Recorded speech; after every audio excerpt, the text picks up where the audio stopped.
आऊज़ुबिल्लाहिमिनश्शैतानिर्रजीम बिस्मिल्लाहिर्रहमानिर्रहीम। Computer science की preparation के सिलसिले में आज हम कॉन्स्टेंट सेटिस्फेक्शन प्रॉब्लम जो है उसको डिस्कस करेंगे।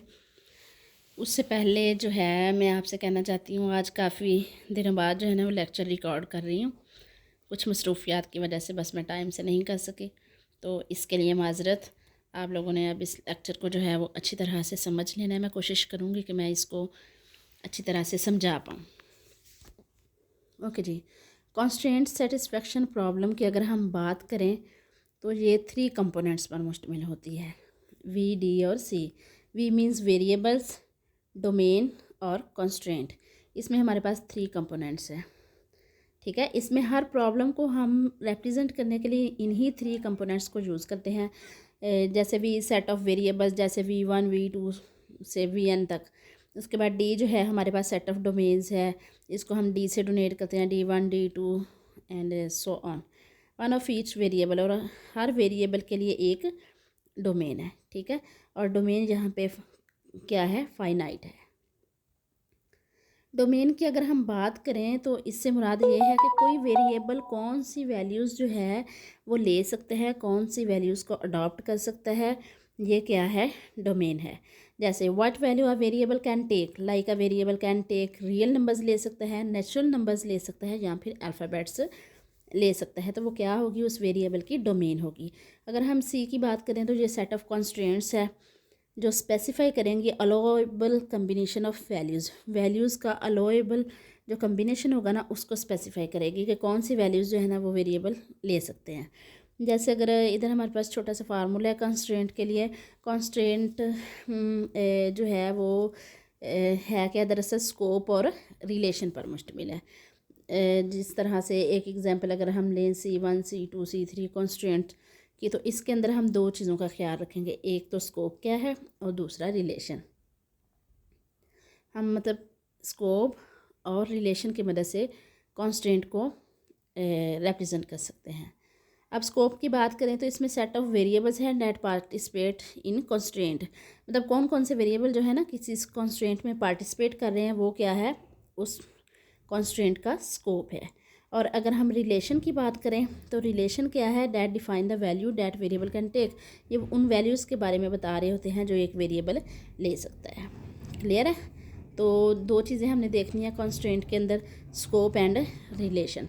जैसे ये एक एग्जांपल है, इधर हमारे पास V1 जो है उस वो क्या है, ए के लिए, मतलब वेरिएबल 1 जो है उसकी वैल्यू क्या है, ए। मतलब V1 जो है वो वैल्यू किससे लेगा, ए से लेगा, ए की वैल्यू लेगा। और V2 जो है वो किससे वैल्यू लेगा, बी से लेगा। तो यहाँ पे कॉन्स्टेंट हमारे पास फिर आ जाएगी, देखिए स्कोप है ना, ये हमारे पास V1 और V2 2 वेरिएबल्स जो है ना कॉन्स्टेंट के अंदर पार्टिसिपेट कर रहे हैं। पहला V1 है, दूसरा V2 है। तो ये जो है इसका स्कोप हो गया कॉन्स्टेंट में। और उसके बाद दूसरा जो है हमारे पास रिलेशन आ गया। तो रिलेशन ये है कि ए की वैल्यू जो है बी के बराबर, या फिर V1 की वैल्यू जो है वो V2 के बराबर नहीं होगी। ये इनका रिलेशन है आपस में। स्कोप और रिलेशन की मुझे उम्मीद है आपको समझ आ गई होगी। स्कोप और रिलेशन पर मुश्तमिल है क्या, कॉन्स्टेंट की वैल्यूज़। हेयर कॉन्स्टेंट जो है वो क्या है, V1 और V2 है।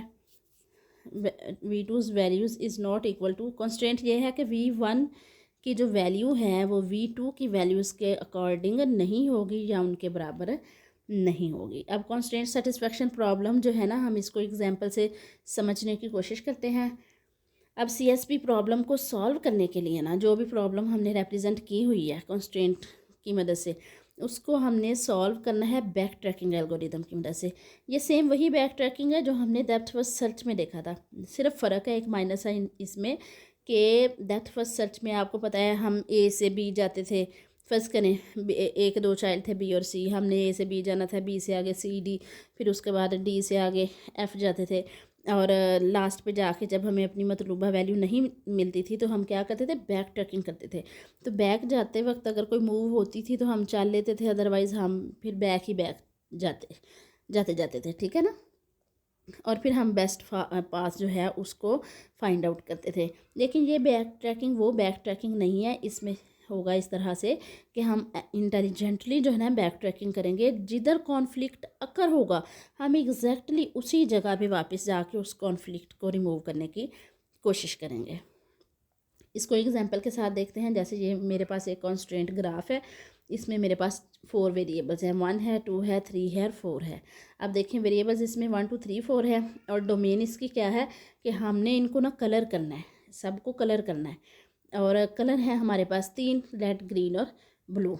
और हमने कलर इस तरह से करना है कि कोई भी नेबर जो है ना, किसी भी नोड का जो नेबर है वो उसके सेम कलर का ना हो, मतलब नेबर्स जो हैं वो सेम कलर के ना हो। 1 इक्वल नहीं होगा 2 के। देखिए 2 जो है ना 1 का वेरिएबल है, तो अगर 1 के लिहाज से हम देखें तो 1 जो है 2 के इक्वल नहीं होगा और 1 3 के भी इक्वल नहीं होगा। ठीक है, उसके बाद 1 जो है वो 4 का भी नेबर है, तो 1 4 के भी इक्वल नहीं होगा। ये जो लाइन है ना ये बता रही है कि ये 4 का भी नेबर है, तो 1 ना तो 3 के इक्वल होगा, ना 2 के, ना ही 4 के इक्वल होगा।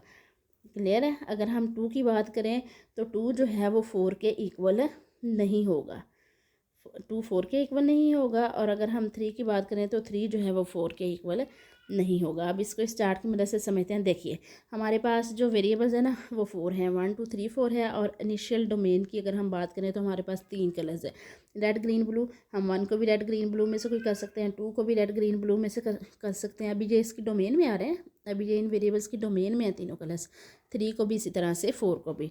अब फर्ज करें हमने 1 को जो है ना वो कलर दे दिया रेड। ठीक है, 1 को हमने रेड कलर दे दिया, तो अब 2 3 और 4 के लिए हमारे पास 2 कलर बचे, ग्रीन और ब्लू, ग्रीन और ब्लू, ग्रीन और ब्लू। अब सेकंड नंबर पे देखें, अगर हम 2 को दे देते हैं ग्रीन कलर, 1 को हमने रेड दे दिया, 2 को हमने ग्रीन दे दिया, तो 3 और 3 के लिए हमारे पास बचा ग्रीन और ब्लू कलर। यहाँ से आपने गौर से समझना है। अब 3 के लिए हमारे पास क्या बचा है, ग्रीन और ब्लू कलर। तो पीछे 4 जो है इसके लिए ब्लू कलर है, क्यों? देखे ना 3 को तो हम 3 का नेबर कौन था, फर्स्ट है ना, फर्स्ट को हमने रेड कलर दिया हुआ है, तो बाकी ब्लू और ग्रीन दोनों में से हम 3 को कोई भी कलर दे सकते हैं। 4 को अभी कोई कलर असाइन नहीं हुआ, तो इसको ग्रीन और ब्लू में से दे सकते हैं। अब इसको चाहे ग्रीन दे चाहे ब्लू दे, पीछे जो 4 है फर्स्ट करें, अगर हम 3 को ग्रीन फर्स्ट करें, देखना ग्रीन और ब्लू है इसके लिए 3 के लिए, तो 4 को फर्स्ट करें अगर हम दे देते हैं ब्लू कलर। ठीक है, 4 को हमने दे दिया ब्लू कलर, क्योंकि 4 जो है उसको ग्रीन कलर नहीं दिया जा सकता। इसका नेबर जो 2 है ना उसका ऑलरेडी ग्रीन कलर है। अब 3 को अगर हम ग्रीन दें और ब्लू दें, तो ग्रीन दें या ब्लू दें, देखें आपने इधर जो ग्रीन और ब्लू देखा है ना लिखा हुआ, उस पर नहीं जाना। अभी हमने सिर्फ इसके नेबर को देखना है। 3 का तो अभी फाइनल ही नहीं है ना, इसको क्या कलर दिया, उसको ग्रीन और ब्लू में से कोई भी दिया जा सकता है, अभी उसकी डोमेन में आ रहे हैं।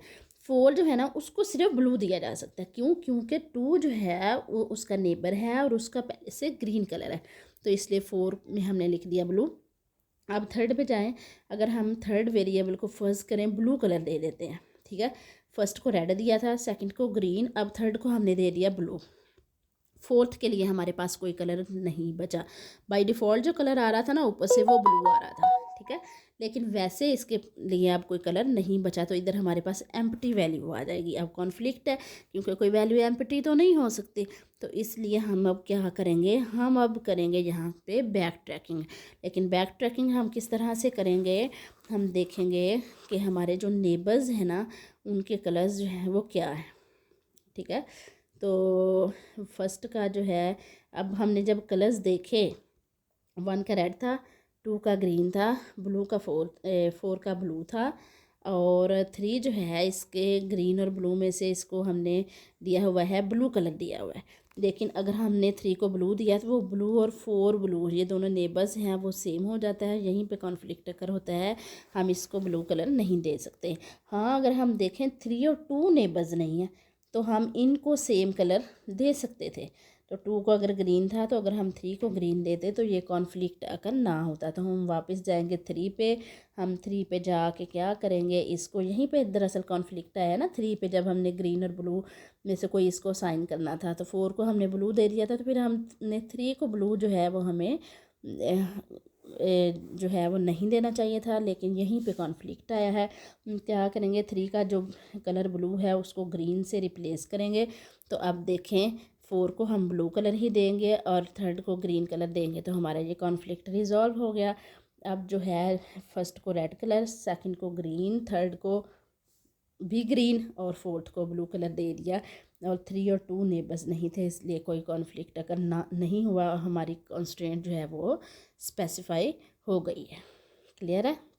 अब ये जो नीचे एक्सप्लेनेशन है ना, वो सारी मैंने आपको बता दी है, आपने इसको पढ़ लेना है। मुझे उम्मीद है आपकी समझ में ये बात आ जाएगी। अब नेक्स्ट जो अगर बैक ट्रैकिंग की बात करें ना, वो मैंने आपको बता दिया। इसमें हम इंटेलिजेंट बैक ट्रैकिंग करते हैं, क्योंकि हम डायरेक्ट कॉन्फ्लिक्ट पे जाते हैं, जिधर अकर हुआ था हम उधर से प्रॉब्लम को पकड़ते हैं। इस वजह से ये टाइम एफिशिएंट है, इसमें हमारा टाइम जो है वो कम लगता है। ठीक है। और इसमें हम ह्यूरिस्टिक वैल्यू जो है वो भी यूज़ करते हैं। जिस तरह से देखें, ये हमारे पास एक ग्राफ है और इसमें ये डिफरेंट किस्म के नोड्स हैं। ठीक है। 1 2 3 4 5 6 नोड्स हैं और 7th ये सेंटर वाला नोड है। अब हम अगर क्या करें, वैसे अगर हम इसको ट्रैवर्स करवाएं और इसको एक्सप्लोर करें, तो 2 की पास 6 है ना हमारे पास, इनके जो दूसरे नोड्स हैं, 2 की पास 6 बराबर आ गया 32 के, तो हमें 32 टाइम्स इसको ट्रैवर्स करना पड़ेगा।